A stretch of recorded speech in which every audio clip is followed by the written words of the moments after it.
Olá, o ABTV está no ar. No programa de hoje, vamos abordar os direitos do consumidor. Vamos tirar as dúvidas sobre os seus direitos nas principais questões dessa época do ano. A volta às aulas, a compra de material escolar e os preços abusivos em estabelecimentos durante o verão. Acompanhe comigo, a partir de agora, o ABTV já está no ar.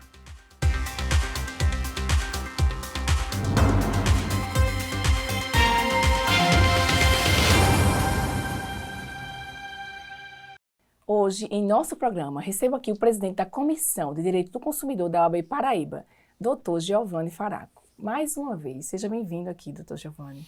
Obrigado, doutora Germana. É um prazer novamente estar aqui presente na OAB-TV. Então, a sua presença aqui, né, muito importante, principalmente nesse início da volta às aulas. Os pais estão enlouquecidos nas livrarias, fazendo orçamento, e temos uma pergunta, né, praticamente na casa de todo aluno aqui em João Pessoa e em todo o Brasil. Qual é o item obrigatório que as escolas podem obrigar que a gente compre na lista dos alunos? Bom, as escolas elas só são... o pai do aluno ele só é obrigado a comprar o material de uso individual. Aquele material que é de uso pedagógico efetivamente. E esse material ele deve compor o plano pedagógico da escola. Então, o responsável pelo aluno, o pai, enfim, ele pode solicitar esse plano que deve ter todo o material que deve compor o ano letivo. O que é que a escola não pode solicitar? São os materiais de uso coletivo, como, por exemplo, papel higiênico, o giz de cera de quadro mesmo, ou pincel atômico, enfim. O uso da coletividade da própria escola, da comunidade escolar, não pode. Eu recebi uma lista no meu filho, eu tenho um filho de 1 ano e 8 meses, e veio lista de material pessoal e lista de material comum. Então eles podem pedir, mas a gente não tem a obrigação de fornecer, é isso? Tá, isso, não pode. Ou eles nem podem pedir, essa é a minha dúvida. Isso, eles não podem pedir o material de uso comum, aquilo que vai ser utilizado na coletividade escolar ou por todos os alunos. O material deve ser específico para o aluno, o seu filho no caso. Existe alguma lei, né, que regulamenta isso, a quantidade de material escolar exigido por essas escolas? Existe, é a Lei 12.886 de 2013, é uma lei complementar e ela justamente dispõe sobre essa proibição, a proibição do material de uso coletivo. A escola pode obrigar os pais a comprarem material do próprio estabelecimento? Não. As escolas não podem obrigar os pais ou responsáveis a comprarem o material na própria escola, nem de marcas específicas. Algumas escolas, elas, de forma abusiva, exigem determinadas marcas. Isso não é possível. Quando existe, na verdade, uma exceção, e a exceção se dá no momento em que a escola ela fornece esse material próprio, como a apostila, por exemplo, que é da própria escola, da própria rede, que não é vendido no comércio em geral. Então, esse material ele pode sim ser exigido pela própria escola, na escola, porque só vende lá. Como funciona também o reaproveitamento do material? Eu sei que tem pais, que têm irmãos, que já estão há 1 ano na frente, né, de outro. É permitido que a escola proíba, que eu já ouvi falar, escolas proibindo o reaproveitamento de materiais, de um aluno para o outro. Não é permitido a proibição, né? Essa proibição ela é abusiva. Salvo se esse material ele sofrer uma atualização de conteúdo. Se aquele material ele tiver uma atualização, tiver de fato conteúdo que não exista no material anterior, aí sim a escola pode de forma até justificada, fundamentada, exigir esse novo material. Mas o aluno pode muito bem reaproveitar um material do ano anterior. Como denunciar? Como os pais podem fazer para denunciar abusos, valores abusivos, tanto em livrarias quanto de escolas, né, sofridos pelos mesmos nessa época do ano? Tá. O principal meio para essa reclamação é perante o PROCON, tanto municipal quanto estadual. Nós indicamos o registro dessa abusividade. Leve a lista de material escolar, registre através de fotos e com isso você pode formalizar a sua reclamação perante o PROCON, porque o PROCON é a entidade que fiscaliza e, se possível, autua a determinadas escolas. E também pode ser até uma denúncia perante o PROCON, o Ministério Público. O Ministério Público ele tem um dispositivo voltado exclusivamente para a defesa do direito do consumidor, que é o MP-PROCON. Então, dependendo de um dano aí coletivo, pode ser essa reclamação formalizada lá. Vez em outra, o PROCON, ele publica, né, preços, a diferença de valores entre um estabelecimento e outro, não é isso? Sim. Para as pessoas ficarem ligadas. Vamos agora fazer uma pausa e voltamos em instantes com mais bate-papo sobre o tema de hoje, direito do consumidor. Até já!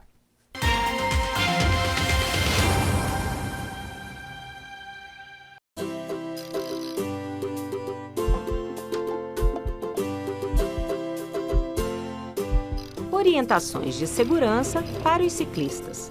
Use roupas claras, luzes noturnas, adesivos refletivos. Pedale pela direita e sempre na mesma direção do trânsito. Não pedale muito à direita, colado no meio-fio. Assim, os carros vão tentar passar na mesma faixa em que você está, mesmo que não haja espaço. Isso também te ajuda a evitar o perigo de buracos e bueiros sem tampa. Respeite os pedestres, pare nas faixas e nos sinais. A rua é de todos. Prefeito escolhido, vereadores também. Você votou e agora é hora de todos cuidarem de João Pessoa pelos próximos 4 anos. E esse novo tempo já é realidade aqui na Câmara. Novos projetos, nova sede e o maior orçamento da história de João Pessoa. Tudo isso é trabalho. E você pode acompanhar pela TV, pela internet e pelo rádio. Porque se depender da gente, 2025 já tá on. Câmara Municipal de João Pessoa, a Casa do Povo.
Estamos de volta com o presidente da Comissão de Direito do Consumidor da OAB Paraíba, Dr. Giovanni Faraco. E agora vamos falar de um assunto importante e que está preocupando a todos nós, moradores aqui de João Pessoa, que são os preços e valores abusivos de restaurantes e de estabelecimentos de lazer no verão.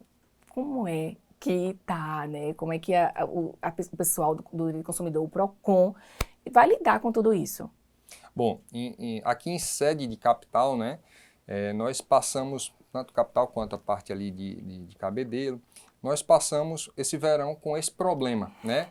Com essa alta estação, com o João Pessoa estando em patamares ali superiores na divulgação publicitária em torno, até em âmbito nacional, os comerciantes pegaram isso para si para, de forma abusiva, aumentar consideravelmente os valores dos itens, enfim, de bares e restaurantes, aluguéis de guarda-sóis, enfim. Então, essa abusividade, quando esse aumento ele extrapola a média de anual, inclusive, não é permitido, é ilegal. Então, o consumidor ele deve registrar esses valores, tirando foto de nota fiscal, de cardápio, enfim, e ingressar com reclamação perante PROCON municipal ou estadual. Como funciona essa média? Eu lembro um exemplo meu, viajei para passar as férias, quando eu voltei em um restaurante, mudou o cardápio, colocou cardápio de verão. E nesse cardápio, eu sou assíduo nesse restaurante, posso dizer que aumentou em mais de 40% o seu cardápio. Isso é permitido? Não, Qual é a média? Como funciona esse então, valor? Então, não existe uma tabela de precificação, por lei também a lei também não dispõe nada nesse sentido.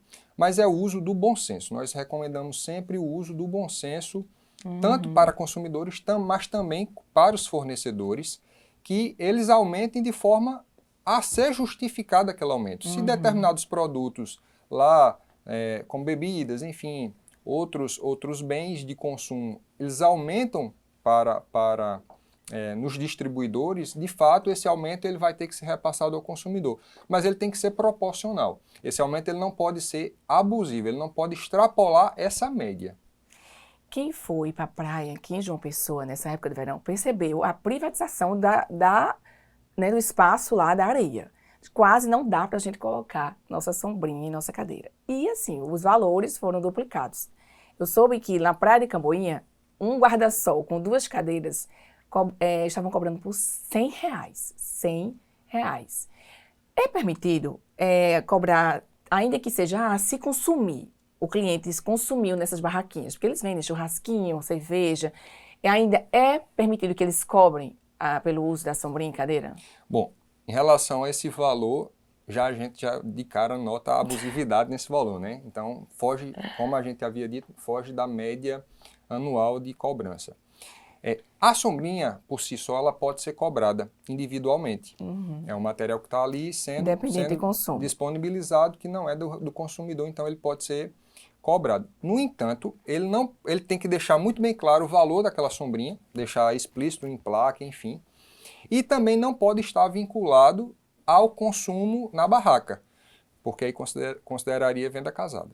Costumeiramente vamos para hotéis, restaurantes, clubes, e existe, além dos 10%, uma taxa extra de consumação. Isso é permitido por lei? Não, não é permitido por lei. Essa taxa, inclusive, ela pode ser considerada, inclusive, venda casada também. E os restaurantes, alguns restaurantes, eles têm práticas abusivas que até por falta de conhecimento mesmo eles aplicam. Eu vou complementando essa pergunta, Germana, a gente pode, inclusive, informar a questão da taxa de desperdício. Às vezes você vai numa pizzaria, deixa uma determinada quantidade de alimentos no prato e tem restaurantes que cobram por taxa de desperdício. Isso é ilegal. Outra taxa ilegal é a taxa de divisão de prato. Você compra um prato e você quer dividir com uma outra pessoa, vocês não querem comer muito, aquele prato é suficiente. Tem restaurante que cobram a taxa acima disso. Outra taxa que é abusiva, a taxa de perda de comanda. Você perdeu comanda, paga ali R$100, 200, 300, enfim.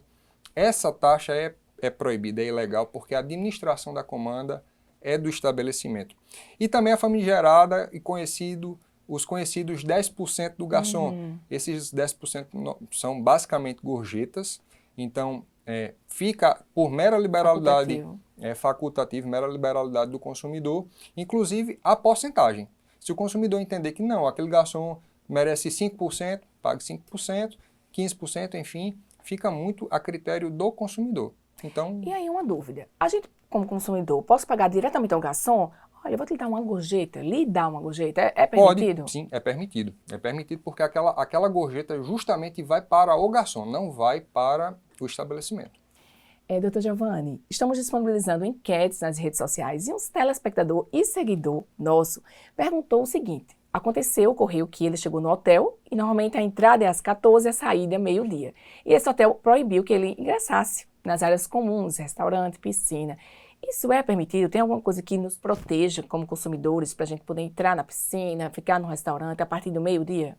Não há proibição nesse sentido, principalmente porque aquele consumidor, ele já é consumidor do hotel, né? Por mais que a diária não tenha se iniciado, mas a partir do momento em que ele fez a reserva, ele pode sim estar dentro do ambiente do hotel. Esse impedimento da circulação é discriminatório e não pode acontecer. Doutor, os empreendimentos são obrigados a informar taxas e valores de cover artístico antes da cobrança? Sim, são obrigados, inclusive na entrada. O consumidor, ao ingressar num restaurante, num barzinho, por exemplo, ele tem que ter ciência que vai acontecer uma apresentação artística.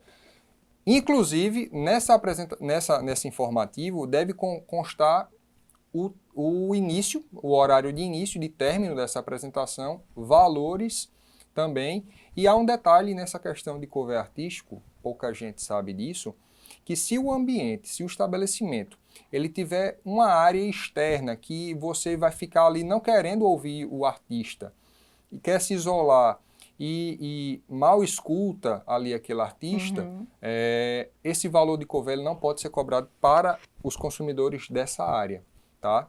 E outro detalhe também é, alguns estabelecimentos, por incrível que pareça, eles cobram taxa de telão. Se por um acaso o consumidor ele for ali assistir um jogo, por exemplo, ou assistir um show, enfim, que passe no telão, que esteja ali, você está se alimentando e passando um show no telão, tem estabelecimentos que cobram essa taxa é obviamente extremamente ilegal. Eu realmente estou impressionada com essa informação, mas o que eu quero dizer a você, telespectador, que está nos acompanhando aqui, é que não adianta ficar reclamando pro seu grupinho ou ficar indignado. É preciso fazer denúncia ao PROCON, é preciso falar com o proprietário, a sua indignação, para que ocorra uma verdadeira mudança, né, doutor? Sim, exatamente. Porque senão vamos ser sucumbidos por tamanha exploração.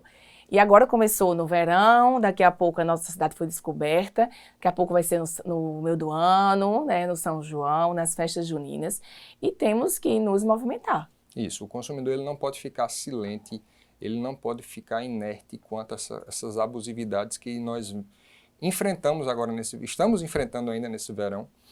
Então, o consumidor ele deve, sim, registrar e reclamar perante os órgãos competentes de defesa do consumidor.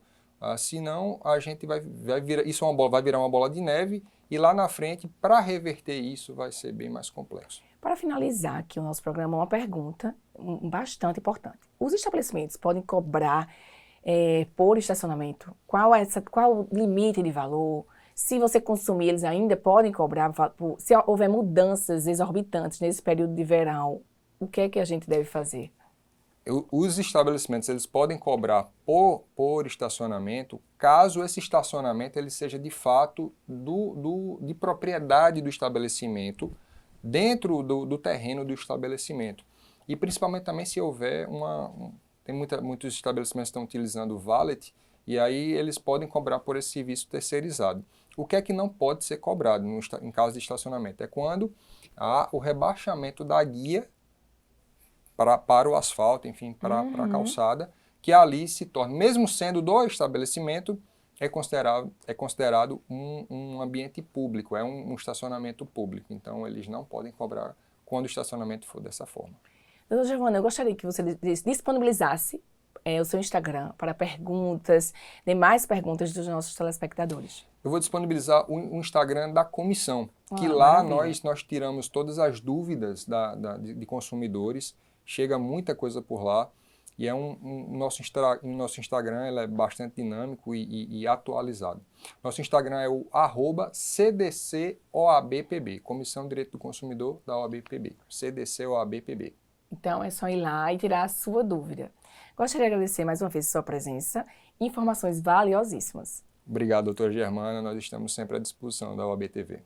A OABTV fica por aqui. Obrigada por acompanhar mais um programa. Mande sua opinião e deixe suas sugestões e comentários nas nossas redes sociais e através do @OABPB. Quem quiser deixar perguntas também no meu Instagram, @GermanaLinsADV, ou no Instagram, né, do Dr. Giovanni e da comissão. Fiquem à vontade. E não esqueça que o programa de hoje estará disponível no nosso canal no YouTube. Até a próxima!